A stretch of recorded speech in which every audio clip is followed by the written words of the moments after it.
جس عورت کے 3 بچے آپریشن سے پیدا ہوں اور چوتھے بچے کی پیدائش میں جان کا خطرہ ہو، اسی طرح وہ خاتون جس کے 6 بچے ہوں، کیا یہ دونوں خواتین ایسا آپریشن کرا سکتی ہیں کہ آئندہ ان کے ہاں بچہ ہی نہ ہو؟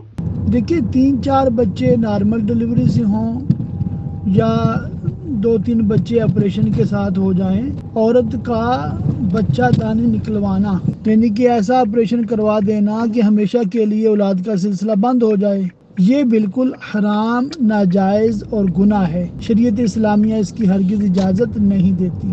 ہاں، حمل کو روکنے کے لیے جو عارضی طریقے ہیں جیسے مرد کا کنڈم پہن لینا یا عورت کا گولی وغیرہ کھا لینا، اس طرح کی چیزوں کی اجازت ہے۔